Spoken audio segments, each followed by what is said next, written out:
Iran Israel সংঘাতের সবশেষ পরিস্থিতি নিয়ে আলোচনার জন্য স্টুডিওতে আছেন সহকর্মী আমিরুল ইসলাম আলিফ। আলিফ, আপনাকে স্বাগত। ইমন, আপনাকে ধন্যবাদ।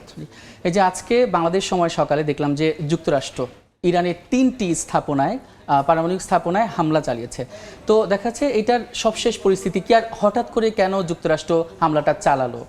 দেখুন, আপনি যেহেতু প্রশ্ন করলেন যে কেন যুক্তরাষ্ট্র হামলাটি চালালো, এই জায়গায় আমি একটু যুক্তরাষ্ট্রের টাইমলাইনটি যদি বলি, যুক্তরাষ্ট্র ইরানের মধ্যবর্তী পরমাণু আলোচনা কিন্তু চলছিল। এর মাঝখানে 60 দিন সময় দেওয়া হয়েছিল ইরানকে চুক্তিতে ফেরত আসার জন্য, এবং 61তম দিনে ইসরায়েলের পক্ষ থেকে হামলা চালানো হয়েছে।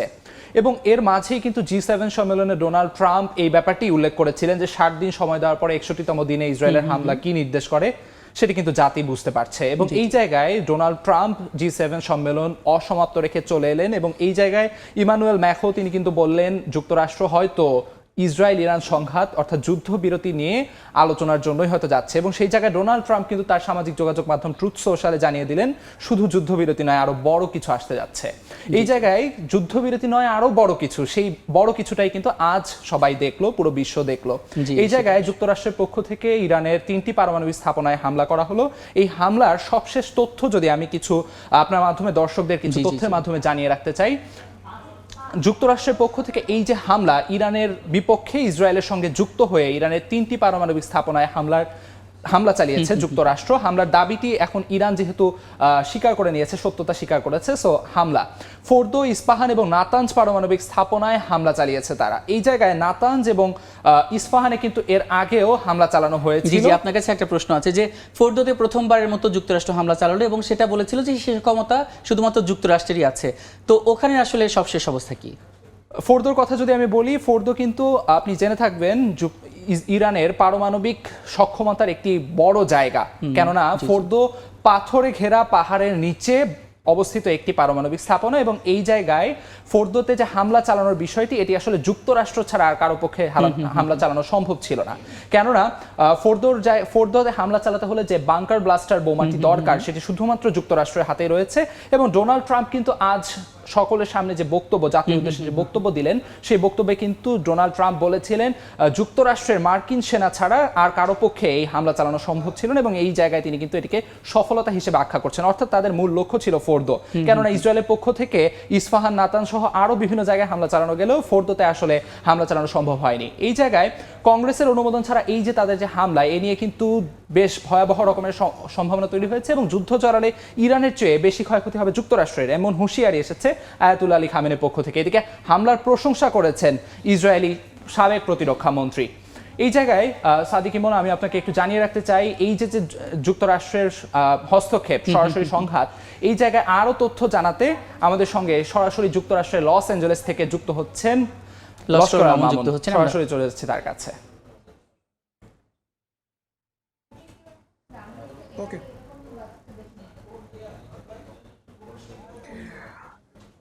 এখন থেকে কিছু সময় আগে মার্কিন যুক্তরাষ্ট্রের প্রেসিডেন্ট ডোনাল্ড ট্রাম্প জাতির উদ্দেশ্যে ভাষণ দিয়েছেন, এবং সেই ভাষণে তিনি একটি কথা উচ্চারণ করেছেন, সেটি হচ্ছে যে হামলা যে যুক্তরাষ্ট্র করেছে সেটি সফল হয়েছে, এবং সেই দাবি তিনি করেছেন। এবং তিনি যেটি বলেছেন যে মার্কিন যুক্তরাষ্ট্রের যে মার্কিন বাহিনী অর্থাৎ সেনাবাহিনী একমাত্র যে কাজটি করতে সক্ষম হয়েছে, সেটি পৃথিবীর অন্য কোনো দেশের সেনাবাহিনীর পক্ষে সেটি সম্ভব নয়, সেটি বলেছেন।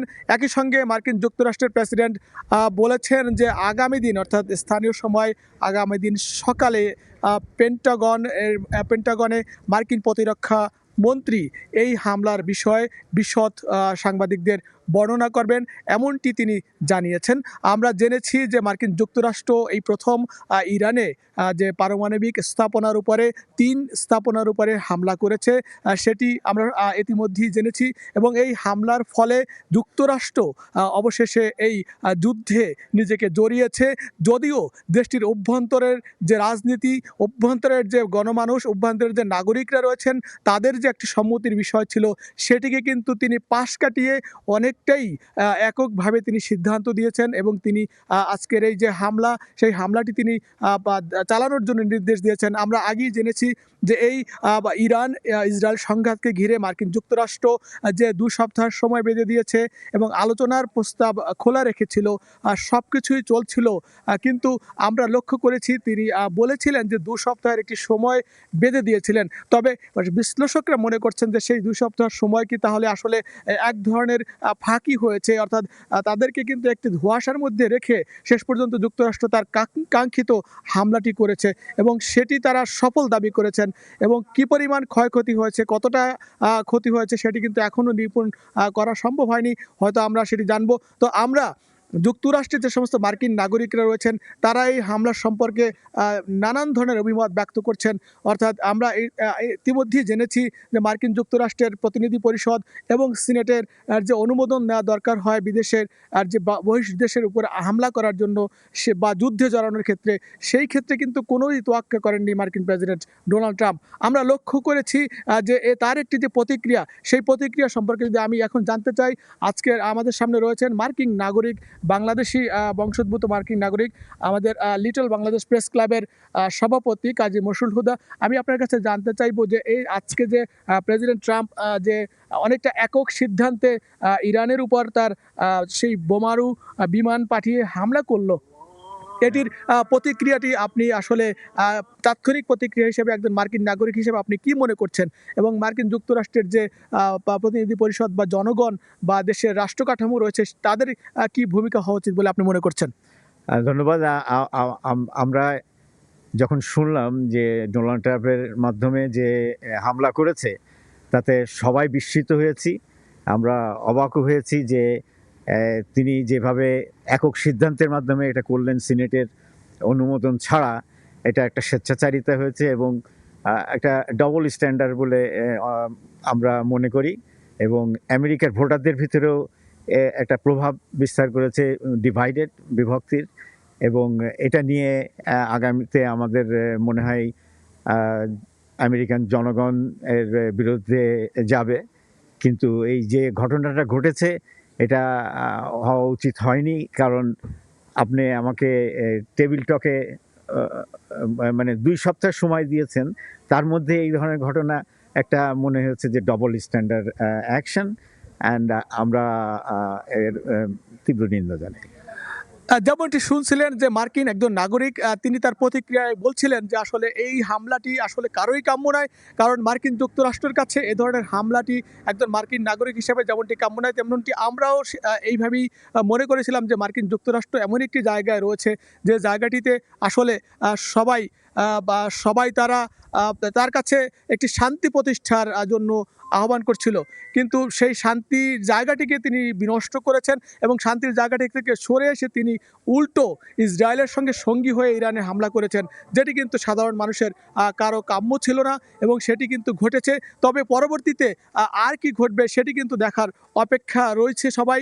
এবং আমরা জেনেছি যে মার্কিন প্রেসিডেন্ট ডোনাল্ড ট্রাম্প এটাও বলেছেন যে এখন ইরানকে অবশ্যই সমঝোতে আসতে হবে। তবে তিনি শেষ কথাটি কি বলেছেন সেটি কিন্তু এখনও ধোঁয়াশা রয়েছে, অর্থাৎ তিনি কিন্তু আরও হামলা চালাবেন কিনা নাকি আবার আলোচনার পথে বসবেন সেটি কিন্তু এখনও নিশ্চিত নয়। তবে মার্কিন জনগণরা কিন্তু উদ্বিগ্ন রয়েছেন, মার্কিন যুক্তরাষ্ট্রের বসবাসরত সমস্ত রাজনৈতিক নেতৃবৃন্দ এবং এদেশে বসবাসরত বিভিন্ন দেশের নাগরিকরা যারা রয়েছেন তারা কিন্তু উদ্বিগ্ন হয়ে আছেন এবং তারা কিন্তু বেশ উদ্বেগ প্রকাশ করছেন এবং তারা কিন্তু আতঙ্কে রয়েছেন বলে আমরা মনে করছি।